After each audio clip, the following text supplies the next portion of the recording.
Well, isn't this nice? In 2 days, Kamala Harris will lose her Secret Service detail, and the left is losing their mind.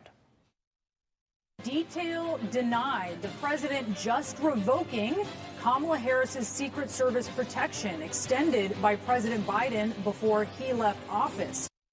She didn't seem happy on that. Libs tweeting out things like this. Trump has canceled former Kamala Harris Secret Service protection effective September 1, 2025. Imagine being so petty and hateful that you put someone's life in danger to own the libs. This you guys? Didn't Trump get shot in the ear while you were trying to remove his Secret Service detail?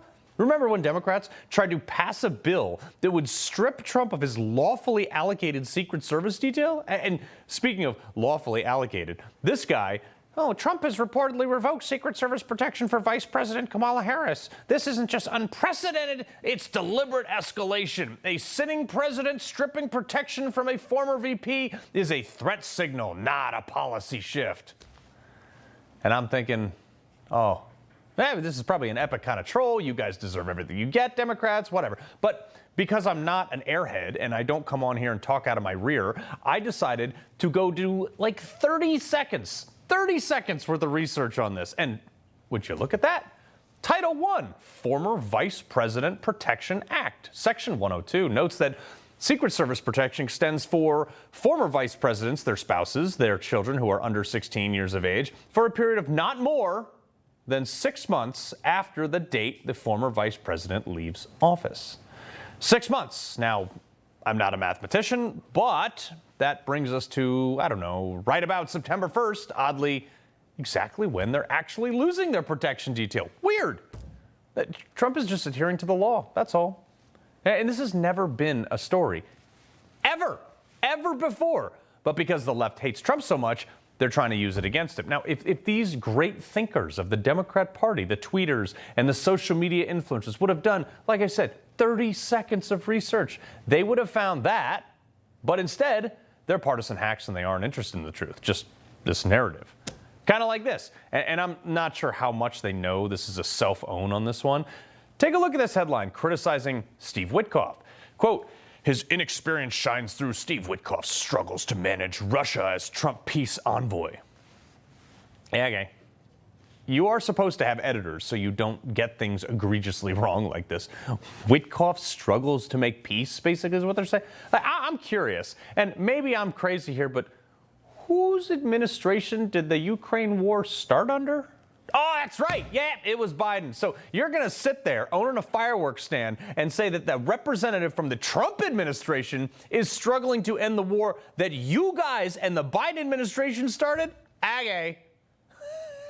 The bigger issue here is that J.D. Vance noted this about this Political article. He said, the person who wrote this garbage, Flesh Schwartz, aside from the failure to include the on-the-record information directly contradicting her reporting, I wonder if she's ever asked herself why these anonymous sources came to her at this moment with this particular story. They have an agenda to blow up the president's effort to make peace, and they saw her as a useful vessel to launder garbage into the conversation. Truth be damned. That's why he's going to be the next president. It's always these anonymous sources in the administration trying to undermine what Trump and Vance and anybody else is doing. Forget the reporters. They're just going to do whatever they want anyway. They're just so not credible whatsoever. But that is why Trump is weeding these people out, acting as anonymous sources, getting them out of the government, like he did with the CDC director that he just fired. Now, she's refusing to be fired, with her lawyers recently noting when CDC Director Susan Monarez refused to rubber stamp unscientific, reckless directives and fire dedicated health experts. She chose protecting the public over serving a political agenda. This one of the experts she chose to protect public health, this guy bragging about being HIV positive on a BDSM in the cover of a magazine. That guy is in charge of, or was actually in charge of public health policy. The newly sworn in CDC director, Susan Monarez, said, oh, no, I'm not going to fire these people. Okay, lady, fine. You're fired too. And now she said, oh, no, I'm not fired. Well, really? Who elected you? You do understand how this works, right? The CDC is making really big moves right now on actual science, and if you work there, you have to do what your boss says. The CDC is an agency that is very troubled for a very long time, and anybody who lived through the COVID pandemic and saw all of these bizarre recommendations that were not science-based, all the misinformation, understands that the CDC has on its website today that among the top 10 medical innovations, greatest medical accomplishments in history was abortion. This is one of the greatest medical accomplishments because it keeps small families. The fact that abortion is listed as the greatest medical breakthrough, killing unborn babies, is not an innovation. Certainly does not align with this administration, but it's still on the website. I mean, anyone worth keeping at the CDC should have sat there and known that this is not right, and they should have changed it, but they didn't do that because these bureaucrats think that they're in charge. That's why they're fighting RFK's direction to end the emergency use authorization of the COVID vaccine, which will prohibit anyone from mandating it anymore, in light of all the negative health effects that the same experts like that BDSM HIV positive guy said didn't happen. Now, Trump spent his entire first term being undermined by ant-men like Vindman. All these people, they think that they run the system. And this go around, Trump's like, nah, homie, we're not playing that game. The same thing with the Fed chair, who was just in court today suing to keep her job. I realize that this is the first time that a president has actually fired a Fed governor, but it's also the first time, at least that I could find, that a Fed governor was under investigation for mortgage fraud, and it's kind of dead to rights.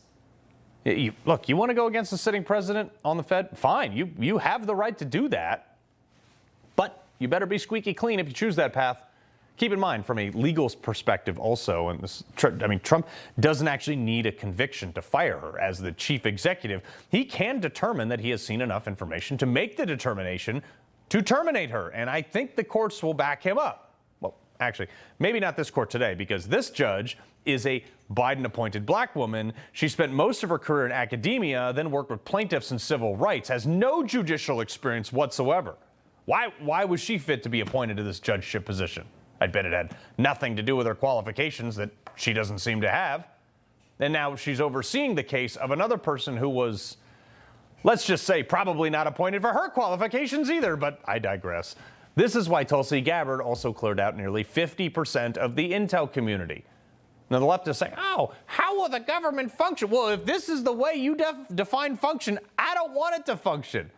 The deep state's like kicking and screaming because they have this false notion that they actually run the government, when in fact they are the ones who need to realize that we run the government by electing people or persons to be in charge of it, which right now is a Republican Congress, a Republican Senate, and Donald Trump in the White House.